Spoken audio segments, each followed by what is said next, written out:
Eu já fui aprovado em engenharia física, engenharia de produção, análise e desenvolvimento de sistema, medicina e nunca fui dormir com a tranquilidade de quem pode dizer: tô tranquilo, toda a matéria tá em dia. Nesse vídeo eu vou falar sobre o mito da matéria atrasada que tem estragado a preparação de muita gente. E vou mostrar como a sua chance de aprovação pode aumentar se você esquecer esse negócio de matéria atrasada. Meu nome é Kleber Wilson, sou formado em medicina, sou formado em engenharia e acredito que educação pode mudar a sua vida. A matéria atrasada surge em um planejamento de estudo equivocado. Em um dos meus vídeos anteriores eu falo sobre o começo da minha preparação quando meu amigo conseguiu um material de cursinho com o primo dele. Depois que a gente organizou todo aquele material nas prateleiras, bateu uma felicidade tão ingênua no nosso coração. Nós dois achamos que a nossa aprovação estava ali, bem na frente dos nossos olhos. Quando eu era moleque eu tinha mania de criar algumas fantasias na cabeça. Eu entrava numa biblioteca e ficava imaginando se de repente todo o conhecimento daqueles livros entrasse na minha cabeça. Como é que ia ser minha vida?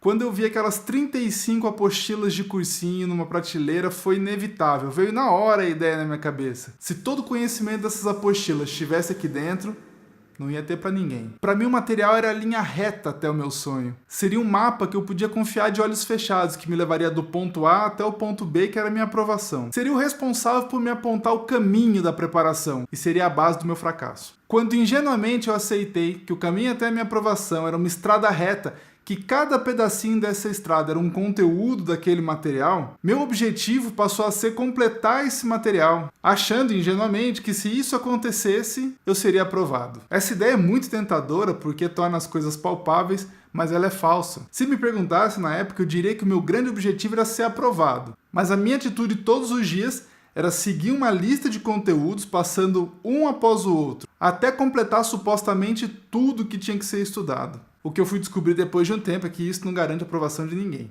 E ainda tinha um lado ruim disso tudo. Quando eu assumi que meu objetivo era completar todo aquele material, eu acabei de me tornar um cara com 35 apostilas de cursinho atrasadas. E eu caí muito fácil nessa coisa da matéria atrasada. Nunca tinha tempo para nada, sempre estava atrasado.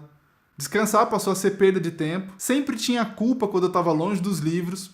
E quando um ponto começava a enroscar, já me dava agonia, porque eu imaginava que aquilo ia atrasar toda a lista de conteúdo que ainda tinha para eu estudar. Era um desespero só. Eu não sei se tem alguém que chega um dia antes do vestibular com a sensação de que estudou tudo que tinha para ter sido estudado. E se teve um grupo de pessoas que experimentou essa sensação, eu duvido que todos tenham sido aprovados. Quando eu comecei a me afogar em matéria atrasada, eu tive que tomar uma decisão. Ou eu desistia e entendia que eu não ia conseguir nunca colocar aquilo em dia e que passar não era pra mim, ou eu tinha que pensar uma coisa diferente dessa ideia de matéria atrasada. Foi aí que surgiu uma ideia simples e genial de fazer o pensamento inverso. Eu lembro de um dia que eu estava me sentindo bem desanimado e escrevi uma pergunta no papel. Se eu tivesse só 24 horas para estudar para o Enem, o que eu estudaria para me sair o melhor possível? Essa pergunta foi um divisor de água na minha preparação. Partindo dela, eu consegui estabelecer um processo de estudo muito mais produtivo. Logo abaixo, eu já criei duas outras perguntas que me ajudaram a construir esse processo. 1. O que o Enem costuma exigir? 2. Existe algo que o Enem certamente vai exigir e que é uma fraqueza minha?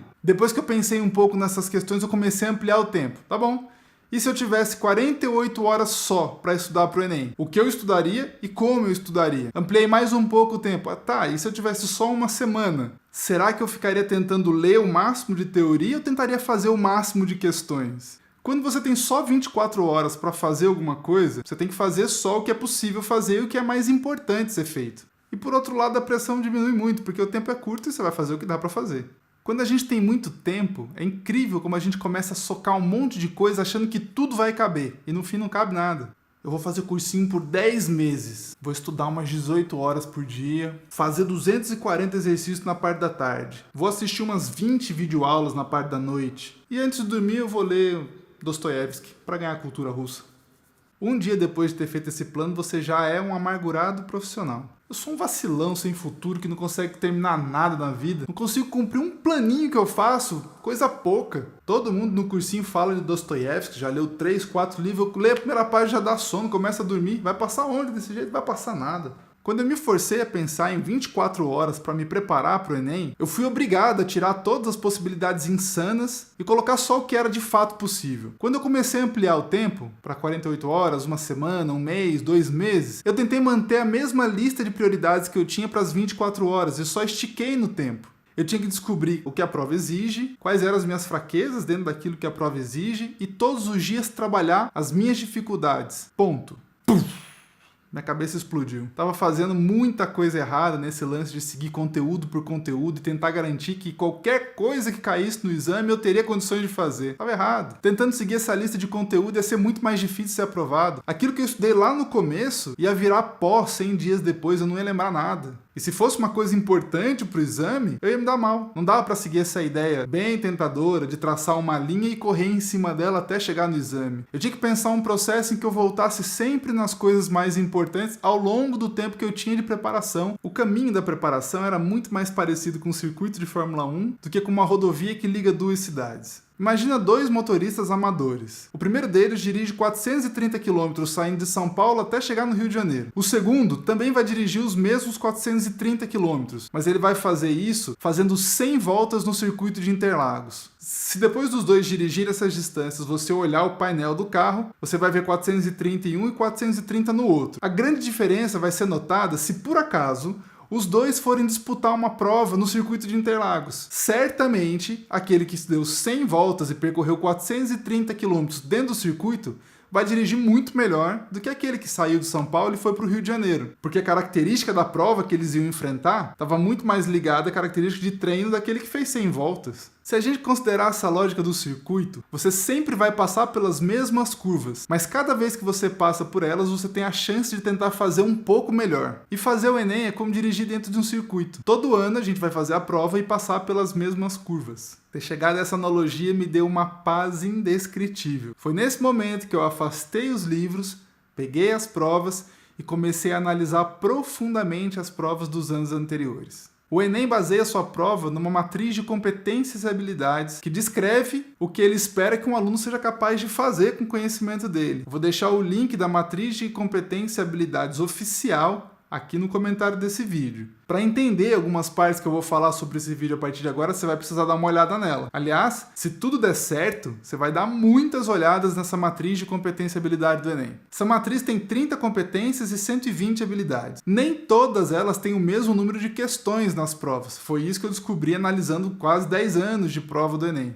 A minha ideia era descobrir quantas questões em cada competência nós tínhamos em todos esses anos anteriores. Em ciência da natureza, por exemplo, caíram muito mais questões na competência de área 6 que na competência de área 1. E quando eu falo muito mais, é tipo 5 vezes mais. A competência de área 6 eu gosto de guardar ela como sendo a competência de física, em que você usa conhecimentos de física para resolver situações problema. A competência 1 eu lembro sempre como uma competência que fala sobre a ciência como construção humana, que vai envolver desenvolvimento econômico, social. Eu construí uma tabela com todas as competências e as áreas, que vai mostrar para você a porcentagem de questões que caíram nos últimos Enems de cada uma das competências em cada uma das áreas. Vai ser tranquilo você encontrar quais são as competências que mais têm questões.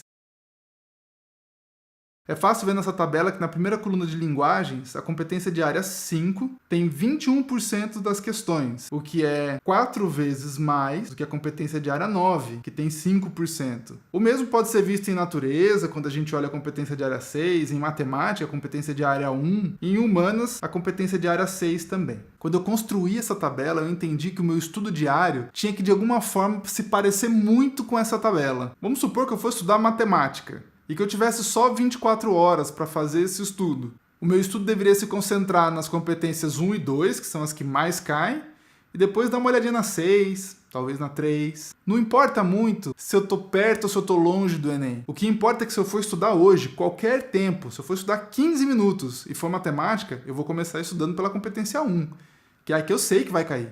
Se amanhã eu tiver um pouco mais de tempo, eu vou tentar estudar a 1 e a 2. E assim por diante. Se no outro dia eu tiver mais tempo, eu vou tentar a 1, a 2, a 6. E assim eu vou ampliando o meu estudo para construir, no tempo que eu tenho até chegar lá, ou no tempo que eu sento para estudar, uma relação muito próxima de distribuição do meu tempo em relação àquilo que o Enem vai exigir. Não adianta estudar toda a competência 1 num dia só e depois nunca mais estudar. É importante que você sempre passe pela competência 1. Para saber o que é a competência 1, a competência 2, a 6, a 3, precisa ir nesse link e dar uma olhadinha lá na competência que está descrita dentro do documento do MEC. Quando eu comecei a fazer essa análise dos anos anteriores, eu deixei de me preocupar com o conteúdo que cada questão abordava. Passei a me preocupar com a competência que essa questão queria exigir. Vai parecer um pouco estranho isso que eu vou falar, mas o conteúdo não importa. Se faltar algum conteúdo quando eu tentar resolver uma questão de uma determinada competência, eu vou atrás dele, aprendo e tento usar ele dentro da competência. Eu precisei entender que o mais importante não era